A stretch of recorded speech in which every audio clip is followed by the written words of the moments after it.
మన ప్రభువును మనలను మిక్కిలిగా ప్రేమించే యేసుక్రీస్తు ప్రభువుల వారి నామమును బట్టి నా యొక్క సహోదరులందరికీ నా యొక్క వందనములు.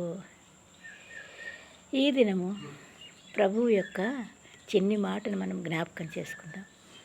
అది కూడా ఆయన ప్రేమ, ఆయన కోపం రెండు, ఆయన ఆశీర్వాదం. ఆయన ఆజ్ఞకు లోబడితే ఆశీర్వాదము, తిరస్కరిస్తే, క్రమము తప్పితే కోపాగ్ని, ఉగ్రత. ఒకసారి చూద్దాం. బైబిల్ ప్రకారం మనం చదువుకుందాం. ఇర్మీయా గ్రంథము 7వ అధ్యాయంలో ఈ విషయమును మనం చదువుకుందాం. ప్రియులారా, యూదా పట్టణములలో యెరూషలేము వీధులలోను వారు చేయుచున్న క్రియలను నీవు చూచుచున్నావు కదా. ప్రవక్త ఇర్మీయా గారితో దేవుడే మాట్లాడాడంటే ఆయన జన్మ ఎంత ధన్యమో కదా. నాకు కోపం పుట్టించినట్లు ఆకాశరాణి దేవతకు పిండి వంటలు చేయవలననియు, అన్య దేవతలకు పానార్పణములు పోయవలననియు పిల్లలు కట్టెలు ఏరుచున్నారు, తండ్రులు అగ్ని రాజబెట్టుచున్నారు, స్త్రీలు పిండి పిసుకుచున్నారు. నాకే కోపము పుట్టించినంతగా వారు దాన్ని చేయుచున్నారా?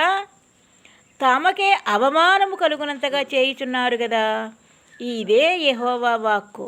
అందువలన ప్రభువగు యెహోవా ఈలాగు సెలవిచ్చుచున్నాడు, ఈ స్థలము మీదను, నరుల మీదను, జంతువుల మీదను, పొలముల చెట్ల మీదను, భూమి పంట మీదను నా కోపమును, నా ఉగ్రతను కుమ్మరించెదను.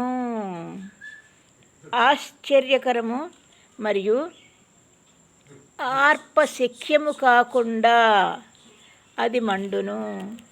ఆ మంటని, ఉగ్రతని ఆర్పడానికి ఈ ప్రపంచంలో కానీ ఎక్కడ ఏ లోకంలో కానీ ఎవరికి ఇంకా సాధ్యపడదు. అది ఏ నిత్యాగ్ని గుండం. సైన్యములకు అధిపతియు ఇశ్రాయేలు దేవుడునకు యెహోవా ఈలాగు సెలవిచ్చుచున్నాడు, మీ దహన బలులను, మీ బలులను కలిపి మాంసము భక్షించుడి. మనుష్యులకు మాంసం తినటమంటే ఎంత ఇష్టమో. ఉరుకుళ్ళాడతారు, పరుగులు పెడతారు. తినమంటున్నాడు దేవుడు కూడా. కానీ నీ క్రియలు కూడా సరిచూసుకో అంటున్నాడు. నేను ఐగుప్తు దేశంలో నుండి మీ పితరులను రప్పించిన దినమున దహన బలులను గూర్చి కానీ బలులను గూర్చి కానీ నేను వారితో చెప్పలేదు. అట్టి వాటిని గూర్చి నేను ఏ ఆజ్ఞయు ఇయ్యలేదు. ఈ ఆజ్ఞను మాత్రమే నేను వారికి ఇచ్చి తిని. ఒక్క ఆజ్ఞ ఇచ్చారంట మనకి. ఆనాడు వారికి ఇస్తే ఈరోజు మనకి ఇచ్చినట్టే కదా. ఏంటంటే ఆ ఆజ్ఞ, ఏదనగా నా మాటలు మీరు అంగీకరించిన ఎడల నేను మీకు దేవుడినయ్యుందును. ఎంత భాగ్యం అండి అది. మీరు నాకు జనులయ్యుందురు. మీరు క్షేమము కలుగునట్లు నేను మీకు ఆజ్ఞాపించుచున్న మార్గం అంతటి యందు మీరు నడుచుకొనుడి. అయితే వారు వినకపోయిరి, చెవి యొగ్గకుండిరి, ముందుకు సాగక వెనుక దీయుచు తమ ఆలోచనలను బట్టి, మనుష్యుల ఆలోచనలు కపటోపాయములను బట్టి మనిషి నడుచుకొనుచున్నాడు. తమ హృదయ కాఠిన్యమును అనుసరించి నడుచుచూ వచ్చిరి.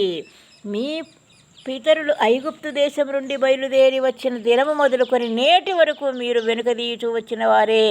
నేను అనుదినము పెందలకడే లేచి ప్రవక్తలైన నా సేవకులందరినీ మీ యొద్దకు పంపుచూ వచ్చి తిని, వారు నా మాట వెనకయున్నారు, చెవి యొగ్గకయున్నారు, తమ మెడను వంచక మనస్సును కఠినపరుచుకొనుచున్నారు.